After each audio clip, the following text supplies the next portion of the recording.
राधे राधे दोस्तों। Home science classes में आपका स्वागत है। जैसा कि बहुत लोग नहीं जानते हैं कि हमारा क्लास कब से लाइव होता है। तो हमारा क्लास जो है कि 12:30 बजे दोपहर को लाइव होता है। तो आप लोग 12:30 बजे दोपहर को लाइव जुड़ जाया करिए। तो आज जो कि हमारा क्लास किसका है, तो आज हमारा क्लास जो कि फ्रायड का मनोविश्लेषणात्मक सिद्धांत से संबंधित है। तो आज जो कि फ्रायड का मनोविश्लेषणात्मक सिद्धांत का है। तो इससे संबंधित जो भी क्वेश्चन आया है उसे हम लोग देखेंगे तथा व्याख्या सहित हल भी करेंगे। पहले फ्रायड का मनोविश्लेषणात्मक सिद्धांत को देख लेते हैं, फिर जो कि क्वेश्चन को लगाते हैं। तो ये देखिए सिगमंड फ्रायड का मनोविश्लेषणात्मक सिद्धांत, जिसे हम लोग मनोविश्लेषण भी कहा जाता है। सिगमंड फ्रायड का मनोविश्लेषणात्मक सिद्धांत, जिसे मनोविश्लेषण भी कहा जाता है, व्यक्तित्व और मानव व्यवहार को समझने का एक सिद्धांत है। यह सिद्धांत जो कि व्यक्तित्व और मानव व्यवहार को समझने का एक सिद्धांत है। इस सिद्धांत में फ्रायड ने मन को 3 मुख्य भागों में विभाजित किया है। तो फ्रायड ने मन को कितने भागों में विभाजित किया है? 3 मुख्य भागों में विभाजित किया है। एक जो कि ईड है, इसे ईड कहते हैं, अहम, ईगो और पराहम, सुपर ईगो। इन तीनों भागों के बीच अंतःक्रिया व्यवस्थित और व्यवहार को आकार देती है। मनोविश्लेषणात्मक सिद्धांत के मुख्य बिंदु है ईड। ईड जो है कि ईड जो है कि यह सिद्धांत का जैविक हिस्सा है जो सहज प्रवृत्तियों और इच्छाओं से जुड़ा है। ईड अचेतन रूप से काम करता है और तत्काल संतुष्टि चाहता है। ईड जो है कि अचेतन रूप से कार्य करता है और तत्काल संतुष्टि चाहता है। ईड को जो कि राक्षस प्रवृत्ति भी कहते हैं। और अहम जो है कि अहम दोनों के बीच का होता है। ईड और पराअहम का संतुलन होता है। तो यह मन का तर्कसंगत हिस्सा है जो वास्तविकता के अनुसार काम करता है। यह मन का जो है कि तर्कसंगत हिस्सा है जो वास्तविकता के अनुसार काम करता है। अहम ईद और पराअहम के बीच संतुलन बनाने की कोशिश करता है। अहम जो है कि ईद और पराअहम के बीच संतुलन बनाने की कोशिश करता है। तो यह मनुष्य प्रवृत्ति में है और पराअहम जो है कि परमात्मा प्रभुत्व प्रवृत्ति में हो जाएगा। तो पराअहम जो है कि जिसे सुपर ईगो कहते हैं। तो यह मन का नैतिक हिस्सा है। जो यह क्या है? यह मन का नैतिक हिस्सा है जो सामाजिक मानदंडों और मूल्यों को दर्शाता है। पराअहम सही और गलत के बीच अंतर करता है और अहम को मार्गदर्शन देता है। पराअहम जो है कि सही और गलत के बीच अंतर करता है और अहम को मार्गदर्शन करता है। और मनोविश्लेषण चिकित्सा क्या है? फ्रायड ने मनोविश्लेषण नामक एक चिकित्सीय प्रक्रिया भी विकसित की। फ्रायड ने जो है कि मनोविश्लेषण नामक एक चिकित्सक प्रक्रिया भी विकसित की, जिसका उद्देश्य दमित भावनाओं और अनुभव को मुक्त करना। इस प्रक्रिया में चिकित्सक अचेतन सामग्री को चेतन में लाने में मदद करता है, जिससे व्यक्ति अधिक आत्म जागरूक और एकीकृत बन सके। विश्लेषण का उपयोग व्यक्ति आमतौर पर अवसाद और चिंता विकार के इलाज के लिए किया जाता है। मनोविश्लेषण सिद्धांत का महत्व क्या है? फ्रायड के मनोविश्लेषण सिद्धांत का महत्व क्या है? फ्रायड के मनोविश्लेषण सिद्धांत मनोविज्ञान के क्षेत्र में एक महत्वपूर्ण योगदान रखा है। इसके विचारों ने मन, मानव व्यवहार, व्यक्तित्व और मानसिक व्यवस्था को समझने के तरीके को बदल दिया है। इसके विचार ने मानव व्यवहार और व्यक्तित्व और मानसिक स्वास्थ्य को समझने के तरीके को बदल दिया है। और संक्षेप में जो है कि फ्रायड का मनोविश्लेषणात्मक सिद्धांत व्यक्तित्व और व्यवहार को समझने के लिए एक जटिल और प्रभावशाली ढांचा प्रदान करता है। यह सिद्धांत मन के 3 भागों में होता है। एक अचेतन और विश्लेषणात्मक चिकित्सा के महत्व पर जोर देता है। तो ठीक है, क्वेश्चन के पास चलते हैं। तो पूछा है कि अहम केंद्रित विचारों में सम्मिलित हो सकते हैं। अहम केंद्रित विचारों में इनमें से जो है कि क्या सम्मिलित हो सकते हैं? जागरूकता की कमी को दूसरे एक अलग भौतिक परिप्रेक्ष्य से नीचे देखते हैं। जागरूकता की कमी को दूसरे जो है कि एक अलग भौतिक परिप्रेक्ष्य से नीचे देखते हैं। तो यह जो है कि सही है। और दूसरे के लिए अपने स्वयं के परिप्रेक्ष्य प्रस्तुत करने की असमर्थता है तो यह गलत है। अनुभव करने की असफलता की अन्य व्यक्ति भी उनसे अलग विचारों, भावनाओं, दृष्टिकोणों को रख सकते हैं तो यह भी सही है। और जानबूझकर स्वार्थी और अविवेकी होना तो यह गलत है। तो जागरूकता की कमी को दूसरे एक अलग भौतिक परिप्रेक्ष्य से में नीचे रखते हैं और अनुभव करने की असफलता के अन्य व्यक्ति भी उनसे अलग विचारों, भावनाओं, दृष्टिकोणों को रख सकते हैं। तो ए भी सही है और सी भी सही है। तो नीचे दिए विकल्प में से कौन सा जो है कि उत्तर सही है? तो इसमें जो है कि ए सी सही है। तो इसका आंसर कौन सा सही हो जाएगा? इसका आंसर जो है कि बी सही हो जाएगा। तो इसका आंसर बी सही है। तो नेक्स्ट क्वेश्चन पूछा है कि के अनुसार, किसके अनुसार जो है कि इड, ईगो, सुपर ईगो व्यक्तित्व का पूछा है कि जैसा कि हम लोग ने देखा है के अनुसार इड, ईगो, सुपर ईगो व्यक्तित्व के 3 भाग हैं। तो यह जो कि फ्रायड के अनुसार इड, ईगो, सुपर ईगो व्यक्तित्व के 3 भाग है। तो इसका आंसर ए सही हो जाएगा। तो फ्रायड के अनुसार इड, ईगो, सुपर ईगो व्यक्तित्व के 3 भाग हैं। सिग्मंड फ्रायड के अनुसार मानव व्यक्तित्व जटिल और जो है कि इसमें एक से अधिक घटक हैं। व्यक्ति के ये 3 तत्व इड, ईगो एवं सुपर ईगो काम के रूप में जाना जाता है। इड, ईगो एवं सुपर ईगो किसके रूप में जाना जाता है? काम के रूप में जाना जाता है ताकि जटिल मानव व्यवहार पैदा हो सके, ताकि जो कि जटिल मानव व्यवहार पैदा हो सके। व्यक्तित्व के इस तीनों तत्वों में से प्रत्येक जीवन के विभिन्न बिंदुओं पर उभरता है। इट जो है कि व्यक्तित्व का एकमात्र घटक है जो जन्म से मौजूद होता है। इट जो है कि व्यक्तित्व का एकमात्र घटक है जो जन्म से मौजूद होता है। और ईगो जो है कि अहंकार व्यक्तित्व का घटक है। इट जो है कि व्यक्तित्व का एकमात्र घटक जो जन्म से होता है। और ईगो जो है कि क्या है? ईगो अहंकार व्यक्तित्व का घटक है जो वास्तविकता से निपटने के लिए जिम्मेदार होता है। यह जो है कि वास्तविकता से निपटने के लिए जिम्मेदार होता है। और सुपर ईगो जो कि व्यक्तित्व का पहलू है। सुपर ईगो क्या है? सुपर ईगो जो है कि व्यक्तित्व का पहलू है। यह जो है कि जिससे हमारे सभी आंतरिक नैतिक मानकों और आदर्शों को शामिल किया जाता है जिन्हें हम माता पिता और संतान दोनों से प्राप्त करते हैं। सुपर ईगो क्या है? व्यक्तित्व का एक पहलू है। और ईगो जो है कि अहंकार व्यक्तित्व का घटक है, वास्तविकता से निपटने के लिए जो कि जिम्मेदार है।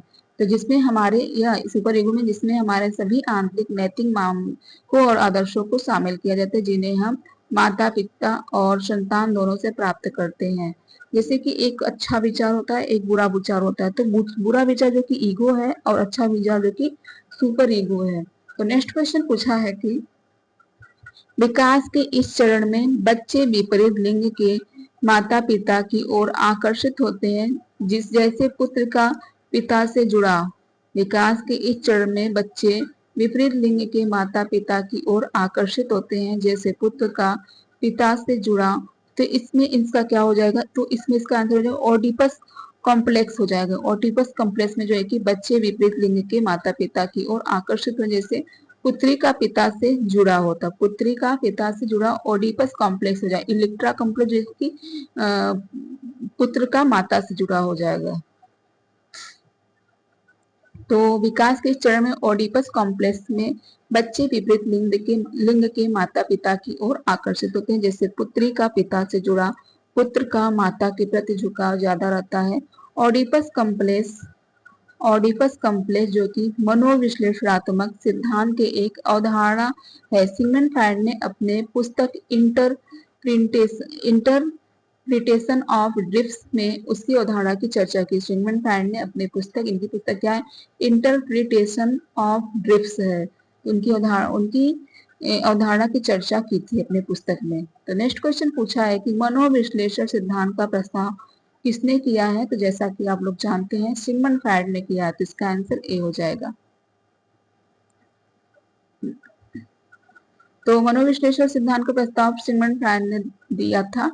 इस सिद्धांत की मान्यता है कि प्रारंभ में बच्चे अपने माता पिता तथा अन्य लोगों के व्यवहार को अनुकरण करके वांछित व्यवहार करते हैं तथा आगे चलकर उनका आंतरिकरण करते हैं। इस प्रकार स्थापित नैतिक भावना उनके अंतरात्मा का अंग बन जाती है और उनका व्यवहार उसके व्यवहार संचालित होने लगता है। नैतिकता के विकास में माता पिता के साथ स्थापित होने वाला तादात्म्यीकरण भी महत्वपूर्ण स्थान रखता है। नेक्स्ट क्वेश्चन पूछा है कि इड प्रतिनिधित्व करता है, तो इड जो है कि किसका प्रतिनिधित्व करता है, तो अचेतन मन का प्रतिनिधित्व करता है, तो इसका हो जाएगा डी। तो अचेतन मन के व्यक्ति सदैव दुख से बचना चाहते हैं और इतना प्रसन्नता के लिए सदैव प्रयत्नशील रहता है। जन्म के समय शिशु अचेतन मन का विद्यमान रहता है, जन्म के समय जो कि शिशु अचेतन मन से विद्यमान रहता है। तो नेक्स्ट क्वेश्चन पूछा है कि अहंकार के समारोह पर आधारित है। अहंकार के समारोह पर आधारित क्या है, तो अहंकार के समारोह पर जैसा कि देख लिए थे वास्तविकता का सिद्धांत, तो वास्तविक अहंकार के समारोह पर वास्तविकता के सिद्धांत आधारित है, तो इसका आंसर भी सही हो जाएगा। नेक्स्ट क्वेश्चन पूछा है कि प्रेम और स्नेह की आवश्यकता है, तो प्रेम और स्नेह की आवश्यकता किसमें है, अहम वाणी में या जो है कि मनोसामाजिक या जैविक या संवेगिक। तो प्रेम और स्नेह की आवश्यकता जो कि मनोसामाजिक आवश्यकता है, तो इसका हो जाएगा सी, मनोसामाजिक आवश्यकता है।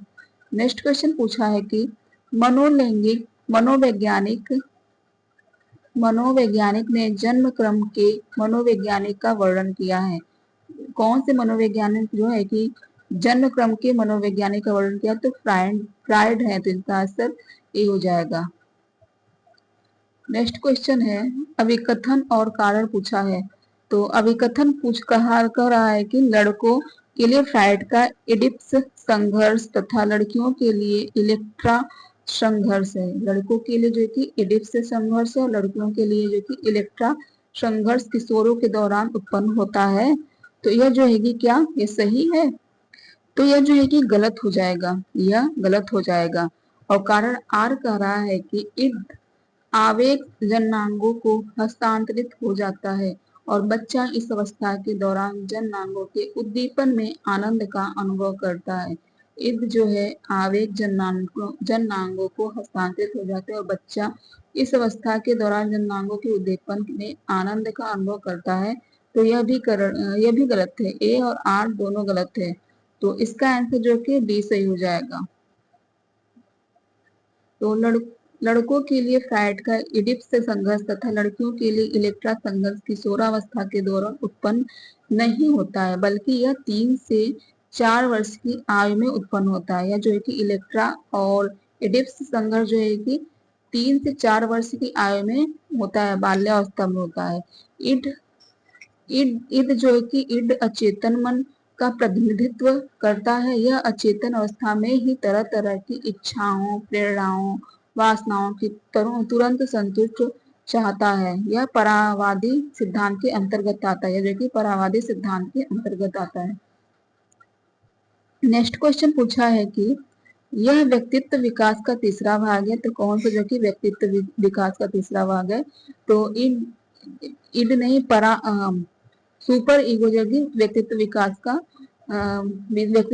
तीसरा भाग है, तो इसका आंसर ए सही हो जाएगा।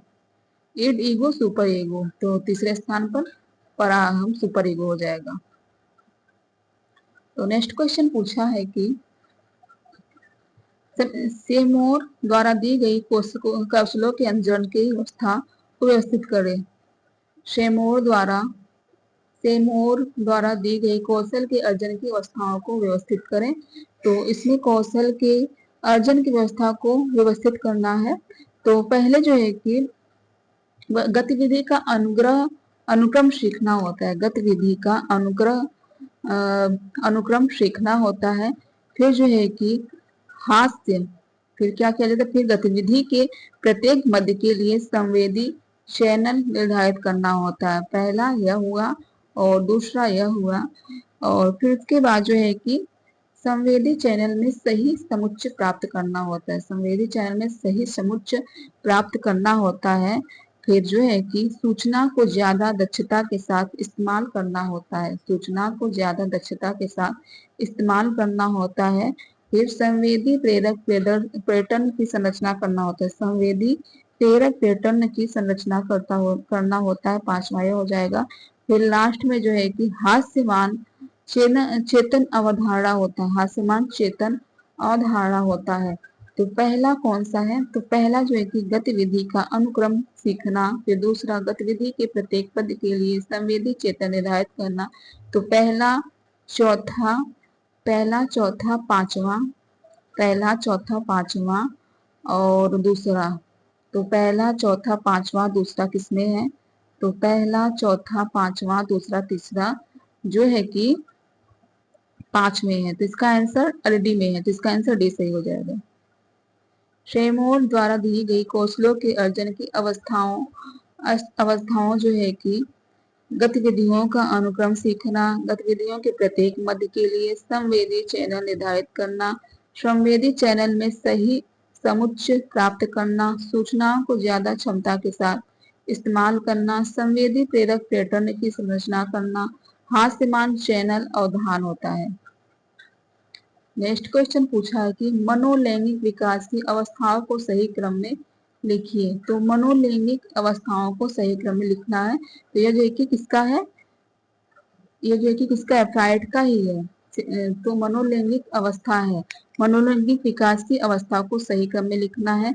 पहले क्या होगा, पहले जो है कि ओरल होगा, फिर उसके बाद जो है कि क्या होगा, ओरल होगा, ओरल के बाद एनल अवस्था, पहले ओरल मुखी अवस्था, फिर एनल अवस्था होगा, उसके बाद जो है कि फेलिक अवस्था होगा, फेलिक अवस्था। तो तीसरा पांचवा पहला, तीसरा पांचवा पहला जो है कि सी में है। फिर उसके बाद जो है कि लेटिंस अवस्था, फिर जेनेटिक अवस्था हो जाएगा, सबसे लास्ट में जेनेटिक, सबसे पहला जो कि ओरल अवस्था होगा।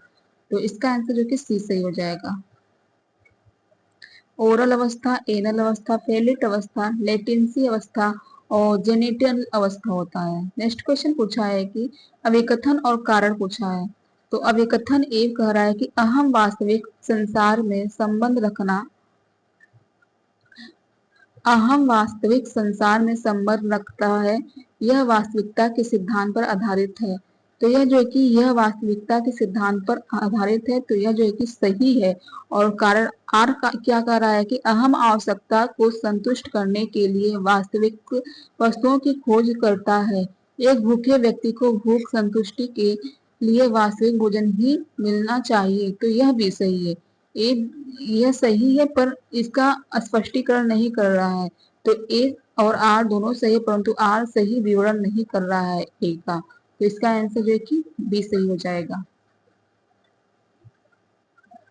नेक्स्ट क्वेश्चन पूछा है कि निम्नलिखित में से किन किन सिद्धांतकारों ने सिद्धांतकार फ्राइड के मनोविश्लेषणात्मक कार्य को आगे बढ़ाया है।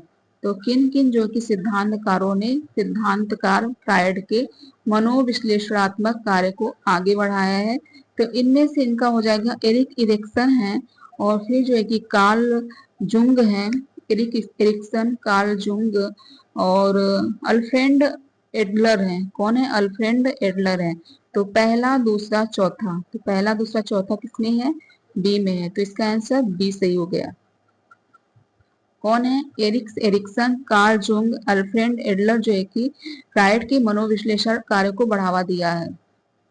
नेक्स्ट क्वेश्चन पूछा है कि फ्राइड के अनुसार व्यक्ति सिर्फ तभी परिपक्व स्वस्थ वयस्क बन सकता है यदि, तो व्यक्ति फ्राइड के अनुसार जो है कि व्यक्ति सिर्फ तभी परिपक्व स्वस्थ वयस्क बन सकता है यदि वह जो क्या होगा, यदि वह जो है कि यदि वह भावनात्मक द्वंद्वों का समाधान हो गया हो, यदि वह भावनात्मक द्वंद्वों का समाधान हो गया है। तो इसका आंसर जो है कि बी हो जाएगा, तभी व्यक्ति सिर्फ परिपक्व स्वस्थ वयस्क बन सकता है।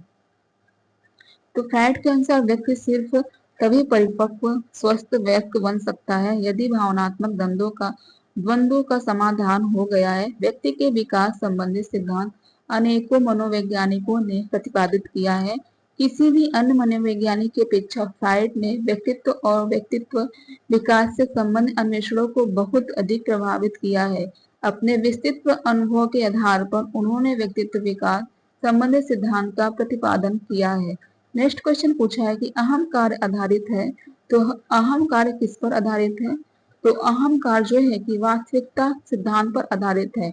तो इसका आंसर बी सही हो जाएगा। वास्तविकता सिद्धांत पर आधारित है। तो अहम कार्य जो है कि वास्तविकता सिद्धांत पर आधारित यह विश्लेषणात्मक सिद्धांत के अंतर्गत आता है। मनोविश्लेषणात्मक सिद्धांत फ्रायड का है।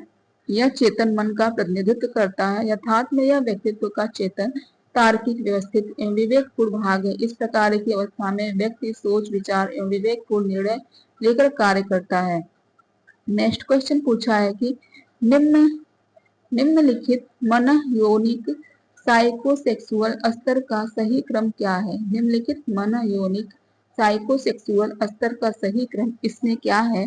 तो इसका हो जाएगा पहले तो साइकोसेक्सुअल स्तर का सही क्रम जो कि पहला हो जाएगा मुखवर्ती संवेदिक ओरल सेंसरी तथा गुदा संबंधित मांसपेशियां। पहले मुखवर्ती संवेदिक फिर गुदा संबंधित मांसपेशियां ओरल सेंसरी और संबंधित मांसपेशियां हो जाएगा। तो तीसरा है फिर उसके बाद जो है कि तीसरे के बाद जो है कि गतिशील अंतर्विहीन जननांग लोकोमोटर जेनेटिक लेटेंसी हो जाएगा। पहले मुखवर्ती संवेदी गुदा संबंधित हो जाएगा तथा गुदा संबंधित फिर उसके बाद गतिशील अंतरहीन जननांग लोकोमोटर जेनेटिक लेटेंसी। तो तीसरा चौथा फिर उसके बाद जो है कि क्या होगा यौनारंभ और किशोरावस्था फिर वयस्क तथा परिपक्वता की अवस्था। पहले मुखवर्ती संवेदी तथा गुदा संबंधित फिर गतिशील अंतरहीन जननांग लोकोमोटर जेनेटिक लेटेंसी होगा। तो तीसरा चौथा दूसरा और पहला। तो तीसरा चौथा दूसरा पहला किसमें है? तो बी में है। इसका आंसर बी सही हो जाएगा।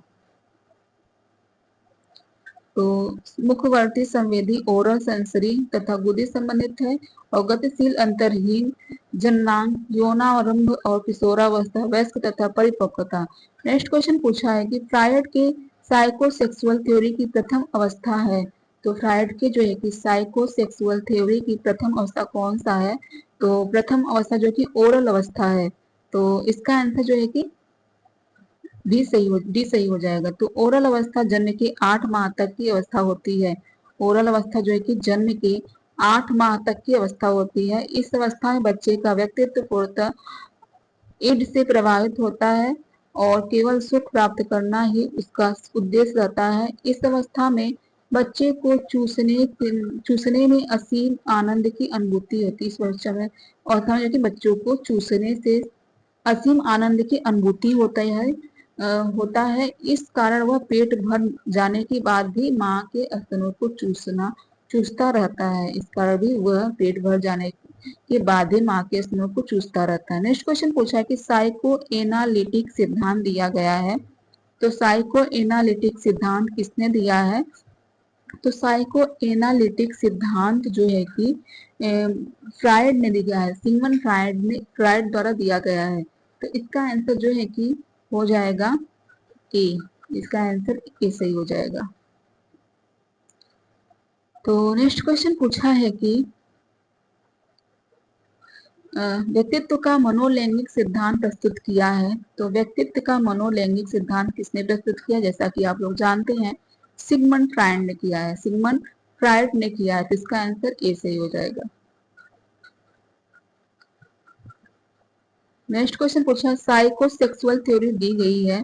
तो यह भी आसान है फ्रायड द्वारा। तो इसका आंसर ए हो जाएगा फ्रायड द्वारा। तो फ्रायड वियना के एक फ्रायड कहाँ के थे? फ्रायड वियना के एक बड़े न्यूरोलॉजिस्ट व मनोचिकित्सक थे। फ्रायड ने वियना के थे वह और साइकोसेक्सुअल एनालिसिस एवं माइंड से संबंधित अनेक प्रकार की थ्योरी द्वारा रोगियों का उपचार किया। इनके अनुसार मानव जीवन में इनका अहम रोल होता है। यदि इन्हें पूरा न किया जाए तो दमित इच्छा कुंडित होकर भांति भांति प्रकार के रोगों को जन्म देती है। यदि इनको पूरा ना किया जाए तो दमित इच्छाएं और कुंठित होकर भांति भांति प्रकार के रोग को जन्म देती है। तो अब जो है कि हमारा सिद्धांत इसका है एरिक्स का मनोसामाजिक सिद्धांत है। तो पहले इनके सिद्धांत को देखेंगे, फिर जो है कि क्वेश्चन को हल करेंगे। तो ठीक है, तो ये देखिए एरिक्सन का मनोसामाजिक विकास है। एरिक्सन का सिद्धांत क्या है? एरिक्सन का मनोसामाजिक विकास का सिद्धांत है व्यक्ति पूरे जीवन काल में 8 चरणों में होने वाले सामाजिक और भावनात्मक विकास का वर्णन करता है। इन्होंने अपने सिद्धांत में जो कि व्यक्ति के पूरे जीवन काल में 8 चरणों में होने वाले सामाजिक और भावनात्मक विकास का वर्णन किए हैं और प्रत्येक चरण में व्यक्ति एक विशिष्ट मनोसामाजिक संकट का सामना करता है जिसका सफलतापूर्वक समाधान करना उसके विकास के लिए महत्वपूर्ण होता है। तो इनके 8 चरण में पहला हो जाएगा, इनके 8 चरण में जो कि पहला हो जाएगा विश्वास बनाम अविश्वास कराएगा, जो कि इसमें नहीं है। तो विश्वास बनाम अविश्वास होगा बच्चे जो है कि माँ बाप तथा परिवार के अन्य सदस्य जिस ममता स्नेह और प्यार के साथ उसके साथ पेश आते हैं, अर्थात उन्हें खिलाते पिलाते चूमते चाटते और उसके साथ हंसते बोलते हैं, उससे बच्चे के भीतर उन लोगों के प्रति विश्वास का विकास हो जाता है। वही उनके प्रति अच्छे व्यवहार नहीं करते हैं तो वह जो है कि संदेह करने लगता है, उस वह जो कि अविश्वास करने लगता है, संदेह नहीं अविश्वास करने लगता है। और दूसरा जो है कि स्वायत्ता बनाम शर्म और संदेश होगा। क्या है? स्वायत्ता बनाम शर्म और संदेश है। इसमें जो है कि यह प्रारंभिक बचपनावस्था है और विश्वास बनाम अविश्वास जो है कि विश्वास बनाम विश्वास जो है कि प्रारंभिक बचपना शेषवावस्था रहता है। इसमें जो कि यह चरण में बच्चा अपनी स्वतंत्रता और स्वायत्ता विकसित करने की कोशिश करता है। इस चरण में जो कि बच्चा अपनी स्वतंत्रता और स्वायत्ता विकसित करने की कोशिश करता है। ये जो कि 3 से 4 वर्ष का होता है और विश्वास बनाम अविश्वास जो है कि कितने वर्ष तक रहता है? 2 से 2 वर्ष तक रहता है और ये 3 से 4 वर्ष तक रहता है। स्वायत्ता बनाम शर्म और संदेह जो है कि 3 से 4 वर्ष तक रहता है। इससे क्या बच्चा रहता है? स्वतंत्र रहता है, स्वायत्ता विकसित करने की कोशिश करता है। और पहल बनाम अपराध बोध खेल कूद की उम्र होता है। यह पहल बनाम अपराध बोध खेल कूद की यह उम्र होता है। इसमें बच्चे पहल करता है और अपने कार्य के लिए जिम्मेदार लेना सीखता है। इसमें बच्चा जो है कि पहल करता है, अपने कार्य के लिए जिम्मेदारी लेना सीखता है और जो है कि अपने कार्य के लिए जिम्मेदारी लेना सीखता है। यह कितने वर्ष का होता है?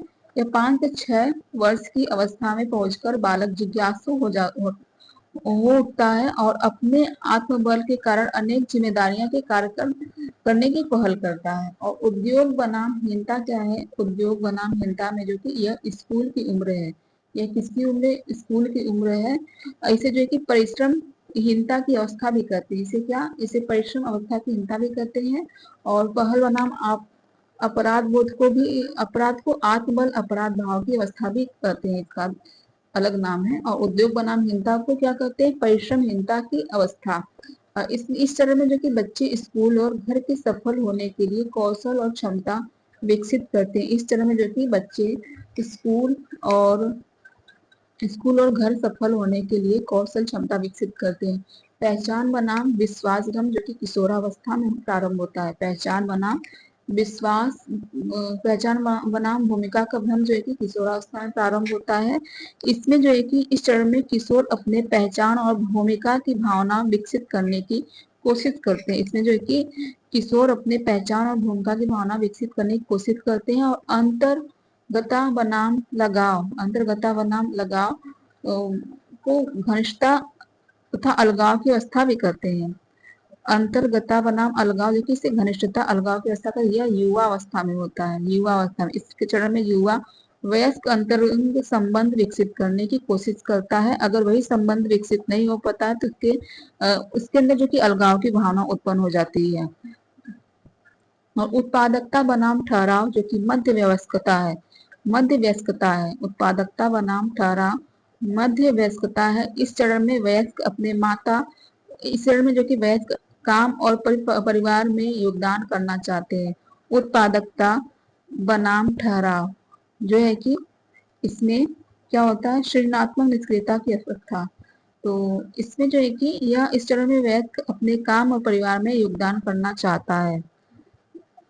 अगर नहीं होता है ठहराव की स्थिति हो जाती है। और अखंडता बनाम निराशा, अखंडता बनाम निराशा, इसे जो कि ईमानदारी और निराशा की अवस्था कहते हैं। इसमें जो कि यह जो है कि वृद्धावस्था में होती है, परिपक्वता वृद्धावस्था, इसमें पूरी तरह से परिपक्व हो जाता है। इस चरण में वयस्क अपने जीवन के प्रतिबिंब करते हैं और अपने उपलब्धियों को स्वीकार करते हैं। इसमें इस चरण में जो कि आते हुए वयस्क का सारा सारा कार्य जो कि समाप्त हो जाता है। इसमें सोचता है कि मैंने अपने जीवन में क्या किया है और क्या नहीं किया है। अगर वह सोचता अपने हिसाब से किया है तो वह खुश होता है, अगर नहीं किया है तो वह निराश हो जाता है कि हमने अपने जीवन में कुछ भी नहीं किया है।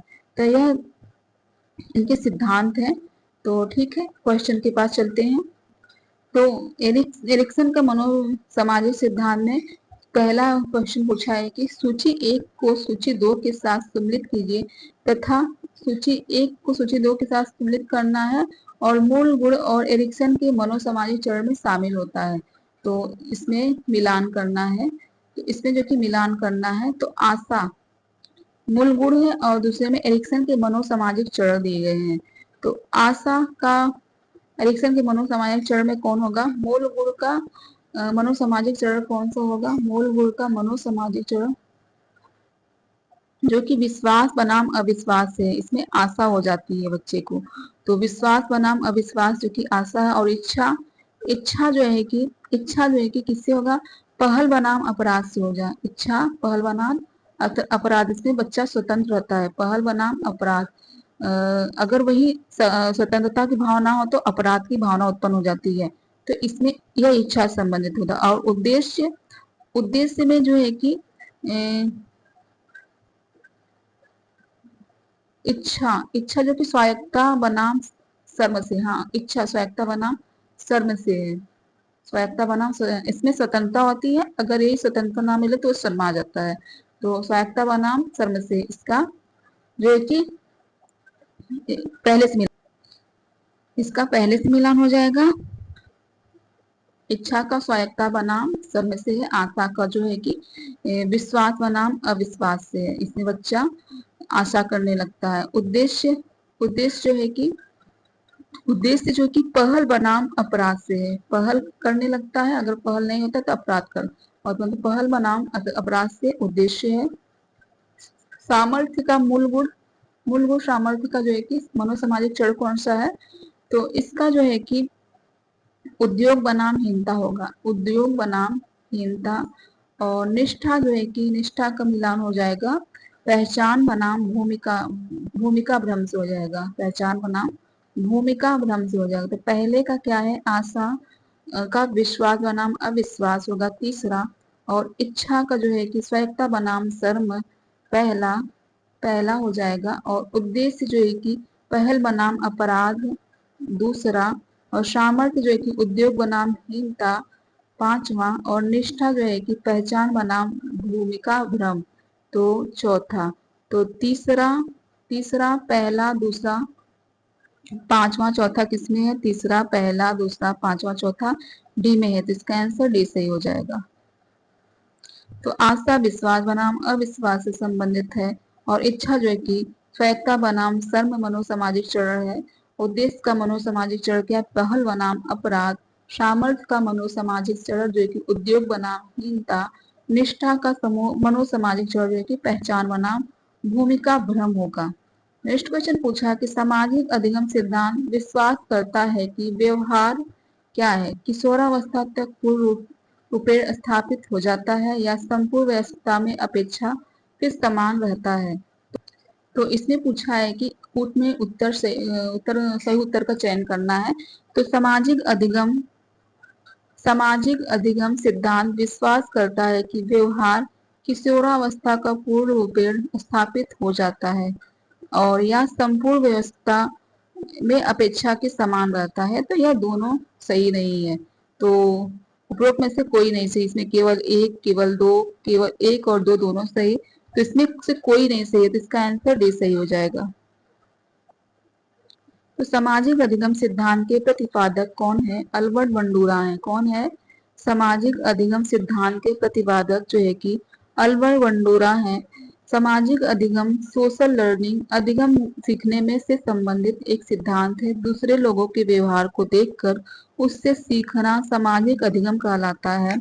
सामाजिक अधिगम व्यक्तिगत अधिगम या समूह अधिगम की अपेक्षा अधिक बड़े पैमाने पर होता है। इसके द्वारा अभिव्यक्ति या व्यवहार में परिवर्तन भी हो सकता है और नहीं भी हो सकता है। दूसरों को देखकर उनके अनुसरण व्यवहार करने की कारण तथा दूसरों के व्यवहार को अपने जीवन में उतारने तथा समाज द्वारा स्वीकृत व्यवहारों को धारण करने तथा अमान्य व्यवहारों को त्यागने के कारण ही यह सिद्धांत सामाजिक अधिगम सिद्धांत कहलाता है। इसी को बंडूरा का अनुकरण द्वारा व्यवहार में रूपांतरण का सिद्धांत कहते हैं। नेक्स्ट क्वेश्चन पूछा कि एरिक्सन के अनुसार मनोसामाजिक विकास का पहला चरण कौन सा है? तो मनोसामाजिक विकास का पहला चरण जो है कि विश्वास बनाम अविश्वास का है, तो इसका आंसर डी सही हो जाएगा, विश्वास बनाम अविश्वास का है। तो एरिक्सन के अनुसार मनोसामाजिक विकास का पहला चरण जो कि विश्वास बनाम अविश्वास का है, विश्वास बनाम अविश्वास का है। जन्म के 2 वर्ष तक बच्चा अपनी आवश्यकताओं के लिए पूर्णतः अपने माता पिता पर निर्भर होता है। माँ बाप तथा परिवार के अन्य सदस्य जिस माता ममता, स्नेह और प्यार के साथ पेश आते हैं, अर्थात उन्हें खिलाते पिलाते, चुम्मा चाटी और उनके साथ हंसते बोलते हैं, उससे बच्चे के भीतर उन लोगों के प्रति विश्वास का विकास होता है। नेक्स्ट क्वेश्चन पूछा कि एरिक्सन के मनोसामाजिक सिद्धांत में उद्योग विरुद्ध हीनता के स्तर को विकसित किस प्रकार पहचाना जा सकता है? एरिक एरिक्सन मनोसामाजिक सिद्धांत में उद्योग विरुद्ध हीनता के स्तर को किस प्रकार पहचाना जा सकता है?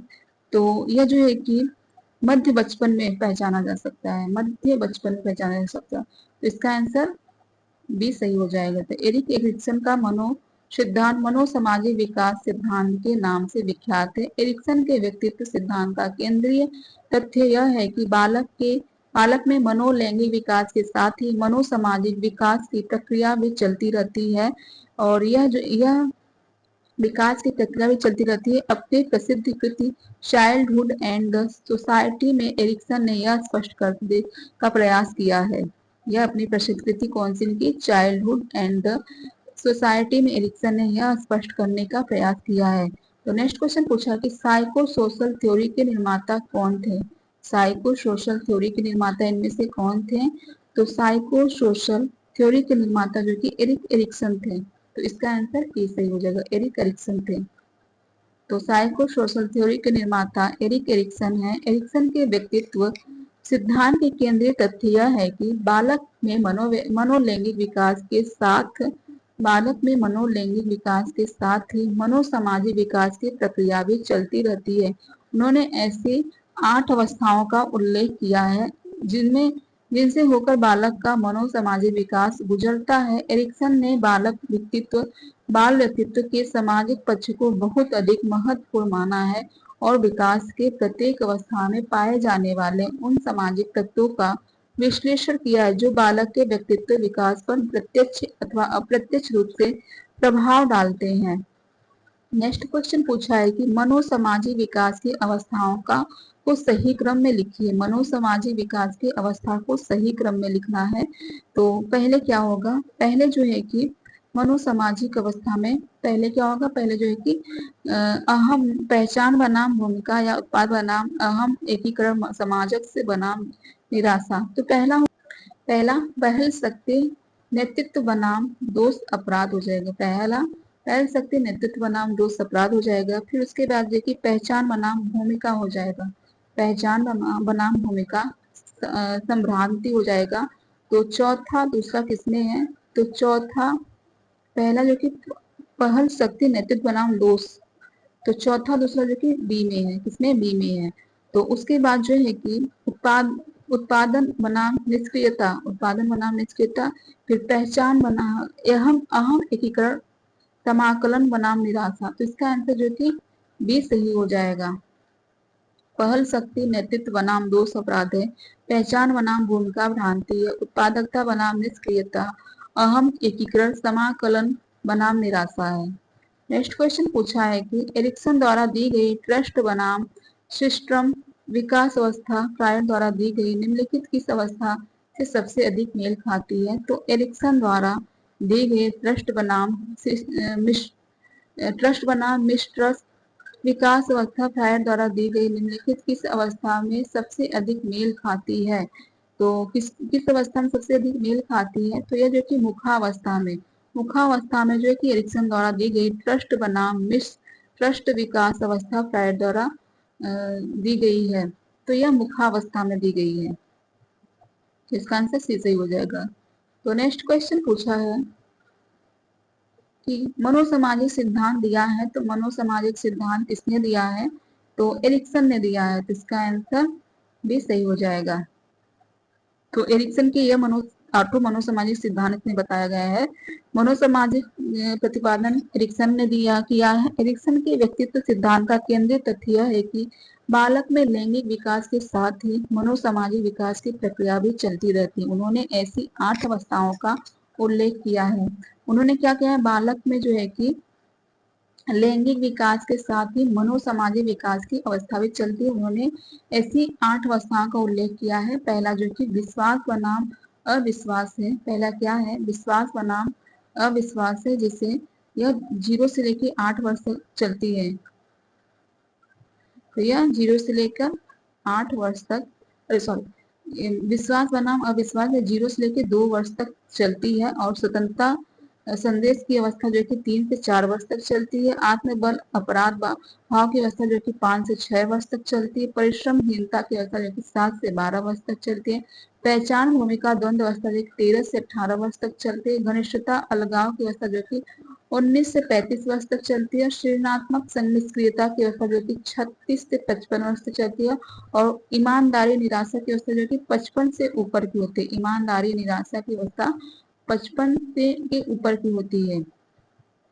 तो नेक्स्ट क्वेश्चन पूछा कि सही अनुक्रम में व्यवस्थित कीजिए। सही अनुक्रम में इसे व्यवस्थित करना है। तो सही अनुक्रम में व्यवस्थित करना है। पहचान बनाम भूमिका भ्रम, स्वायत्ता बनाम शर्मिंदगी व संदेश, उद्योग बनाम हीन भावना, तो पहल बनाम ग्लानि। तो पहले क्या होगा, पहले जो है कि स्वायत्ता बनाम शर्मिंदगी संदेह, स्वायत्ता बनाम शर्मिंदगी संदेह हो जाएगा। फिर उसके बाद जो है कि पहल बनाम ग्लानि हो जाएगा। क्या हो जाएगा, पहल बनाम ग्लानि। पहला स्वायत्ता बनाम शर्मिंदगी व संदेह, पहल बनाम ग्लानि। फिर जो कि पहचान बनाम भूमिका भ्रम हो जाएगा। फिर लास्ट में उद्योग बनाम हीनता की भाव। तो दूसरा, चौथा, पहला, तीसरा किसमें है, दूसरा, चौथा, पहला, तीसरा, तो डी में है। तो इसका आंसर बी सही हो जाएगा। तो नेक्स्ट क्वेश्चन है, एरिक्सन के अनुसार निम्नलिखित में से किस भावना के विकास द्वारा शीर्षावस्था का पहचाना जाता है। तो एरिक्सन के अनुसार निम्नलिखित में से किस भावना के विकास द्वारा शीर्षावस्था को पहचाना जाता है। तो स्वयं, सेल्फ जिसे कहते हैं, स्वयं या स्वायत्ता, ऑटोनोमी, भरोसा, ट्रस्ट, आत्मनिर्भरता, सेल्फ रिलायंस। तो भरोसा बनाम जो है कि विश्वास बनाम अविश्वास की अवस्था में, भरोसा या ट्रस्ट, तो आशा, इसे तो यह सी है, सी हो जाएगा। एरिक्सन के अनुसार निम्नलिखित में से, एरिक्सन के अनुसार जो कि भरोसा भावना के विकास द्वारा शीर्षावस्था में पहचाना जाता है। तो इसका आंसर सी सही हो जाएगा। तो एरिक्सन के अनुसार जो कि ट्रस्ट भावना के विकास के द्वारा शीर्षावस्था को पहचाना जाता है। State of trust mistrust of जन्म के 2 वर्ष तक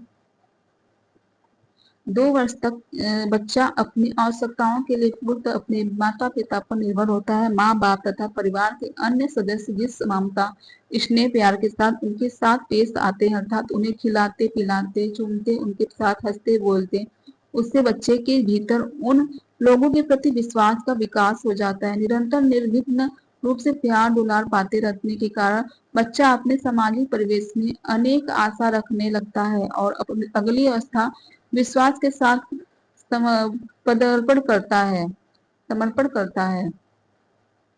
तो हमारा क्लास जो है कि सिद्धांत का खत्म हो गया, समाप्त हुआ। अब जो है कि मातृ कला एवं शिशु पालन की अर्थ एवं महत्व का क्लास होगा। तो ये जो कि नेक्स्ट क्लास में होगा। ठीक है, आप सबका धन्यवाद। ऐसे ही हमारा क्लास देखते रहिए।